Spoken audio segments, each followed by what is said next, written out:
नमस्कार दोस्तों। कि जिनकी आय मान लीजिए 50,000 से लेकर 1 लाख रुपए तक की है, उसमें गवर्नमेंट कर्मचारी भी हो सकता है या कोई बिजनेसमैन भी हो सकता है जो लाख रुपए महीने का कमाता है। पूरी जिंदगी उन्होंने मेहनत करने के बाद जितना पैसा वो कमा पाए, क्या उनके पास आज वो पैसा है?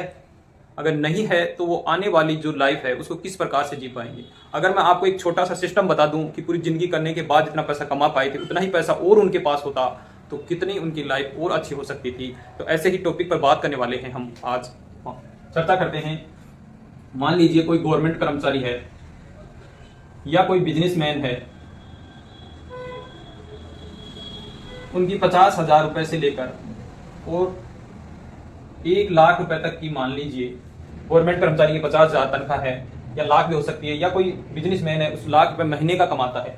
तो वो क्या करता है कि पूरी जिंदगी काम करता है। मान लीजिए कोई गवर्नमेंट कर्मचारी है और उसकी हम मान लेते हैं 50,000 रुपए मंथली कमाता है, तो 12 महीने में वह कमाएगा 6 लाख रुपए। सीधा कैलकुलेशन है, सिंपल है। ऐसे ही अगर मान लीजिए वो 20 की एज में नौकरी लगा और 40 साल तक वो नौकरी करता है वो मान लीजिए, तो कितना पैसा उसके पास अभी शेष और बचा है? 6 लाख मल्टीप्लाई 40 यानी 2 करोड़ 40 लाख रुपए होते हैं। 40 लाख रुपए होते हैं, यानी टोटल वो पूरी जिंदगी में 2 करोड़ 40 लाख रुपए कमा पाया। क्या आज उसके पास ये 2 करोड़ 40 लाख रुपए बचे हैं? आप कहोगे नहीं, क्योंकि और आपकी बात सही भी है, क्योंकि हमने जितना पैसा कमाया है हमारे पास कभी इतना पैसा नहीं बच पाता है, क्योंकि हम समाज में रहते हैं और समाज में हमारी सामाजिक जिम्मेदारियां होती हैं। परिवार का खर्चा होता है, बच्चों का शिक्षा का खर्चा होता है, उनकी शादी करनी होती है, और सामाजिक जिम्मेदारी बहन बेटी का जो भी खर्चा आता है उसमें भी वो ऐड होता रहता है। तो हमारे पास उतना का पैसा नहीं बच पाता है और उतना किसी के पास भी नहीं बच पाता है। परंतु इसी के साथ अगर हम एक छोटा सा और काम साथ कर लेते उसी दिन, जिस दिन हमने या तो बिजनेस शुरू किया था या हम नौकरी लगे थे, उसी दिन से मात्र हम एक 3,000 रुपए का एक सिस्टमेटिक इन्वेस्टमेंट प्लान के तहत अगर कुछ कर लेते तो काश हमें वही 2 करोड़ रुपए यहाँ पर मिल सकते थे। वैसे हम बात करते हैं आगे इसी वीडियो में कि हमें क्या करना था उसके लिए, कि आने वाले टाइम में हमें नगद हमारे पास एक 2 करोड़ रुपए का अच्छा खासा एक फंड हो सकता था। उसके लिए हमें क्या करना पड़ता? अगर आप जानते हो इसके बारे में तो अच्छी बात है, नहीं जानते तो आज समझते हैं हम। मान लीजिए आप 3,000 रुपए की एक मंथली SIP करते हैं। एक SIP करते हैं। SIP का मतलब होता है सिस्टमेटिक इन्वेस्टमेंट प्लान। इसको SIP भी बोलते हैं बहुत से लोग, SIP भी बोलते हैं, और ये म्यूचुअल फंड में होती है। अगर आप अच्छा खासा पैसा बनाना चाहते हो तो आप म्यूचुअल फंड में इन्वेस्टमेंट करके ही बना सकते हो, या फिर आपको शेयर मार्केट का नॉलेज होना चाहिए। अगर शेयर मार्केट का नॉलेज है तो भी अच्छी बात है, अगर नहीं है वो नॉलेज तो आपको कुछ नहीं करना, अपनी SIP एक म्यूचुअल फंड में स्टार्ट करनी है। अगर आपकी एज अगर 20 साल की एज है और 25 और 30 एज की बात करते हैं, जिसने 20 साल की एज में स्टार्ट की है उसका कितना फंड बनने वाला है, और 20 से 25 30 जो भी है व्यक्ति उन्होंने क्या क्या। और आज गवर्नमेंट नई नई पेंशन के रूप में नई नई स्कीम लेके आ रही है। कभी NPS लाती है, कभी UPS लाती है, कभी ओल्ड पेंशन बोलते हैं उसको लाती है। अब कर्मचारी कंफ्यूज हो रहा है कि मुझे कौन सी पेंशन चूज करनी है, किसमें मुझे ज्यादा फायदा होने वाला है। ये सारी चीजें हैं। अगर आपने 3,000 रुपए की SIP की होती तो आपको इस पेंशन के भरोसे नहीं रहना पड़ता, या गवर्नमेंट के ऊपर नहीं रहना पड़ता कि मुझे गवर्नमेंट कितनी पेंशन देगी तब मेरा जीवन, और 40 साल गवर्नमेंट को देने के बाद आगे मैं कैसे अपना जीवन यापन कर पाऊंगा।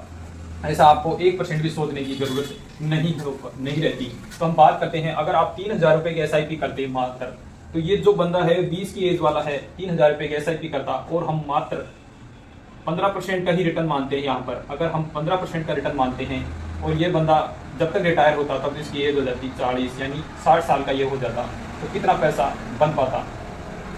इस बंदे के पास उस टाइम अगर ये रिटायरमेंट होता और 3,000 रुपए की SIP करता तो इसके पास 9.5 करोड़ रुपए का एक 9.5 करोड़ रुपए का एक भारी फंड होता। 9.5 करोड़ यानी 10 करोड़ रुपए के समथिंग जो पैसा है वो कम नहीं होता है। आप देख लीजिए, क्योंकि 9.5 करोड़ रुपए बहुत होते हैं। अगर यही व्यक्ति 40 साल नहीं करते और 35 साल भी करता तो यही 15% का रिटर्न मानते तो इसके पास होता 4.5 करोड़ का फंड होता। 4.5 करोड़ रुपए इसके पास होते।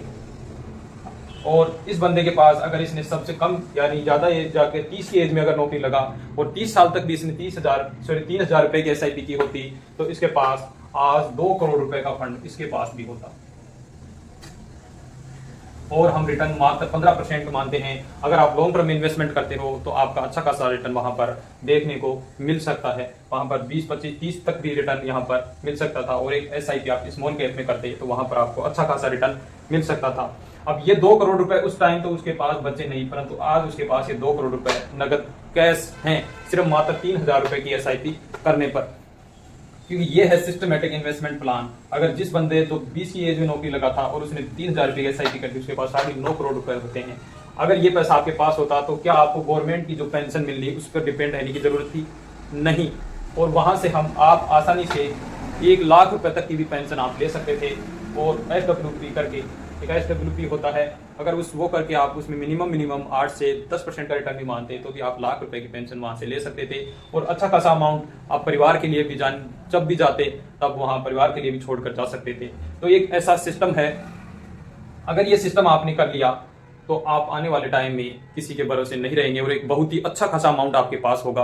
न गवर्नमेंट के ऊपर रहना है न परिवार वालों के लिए। और पता नहीं गवर्नमेंट की स्कीमें आगे चेंज होती रहती है, बदलती रहती हैं, तो क्या हो किसी पेंशन क्या बता आने वाले टाइम में मिले या नहीं मिले। तो आप अपना पेंशन शुरू कर सकते हैं मात्र छोटे से इन्वेस्टमेंट से। तो आज ही शुरू करें ये और अपनी वेल्थ बनाएं। अगर वीडियो में दी गई जानकारी आपकी लाइफ में कोई वैल्यू ऐड कर पाई हो या आपको कुछ इसमें लगा हो कि वास्तव में मैं भी कुछ कर सकता हूं, ऐसा महसूस हुआ हो आपको कहीं पर भी, तो चैनल को सब्सक्राइब जरूर कर लीजिए। क्योंकि ऐसे बहुत से महत्वपूर्ण आइडिया आपको इस चैनल पर देखने को मिलेंगे आने वाले टाइम में। और ये वीडियो आगे भी शेयर कर दीजिए तो किसी और को भी ये समझ में आ जाए और वो अपना वेल्थ बना पाए। तो चैनल को सब्सक्राइब कर लीजिए, वीडियो को शेयर जरूर करिए। इसी के साथ जय हिंद, जय भारत दोस्तों।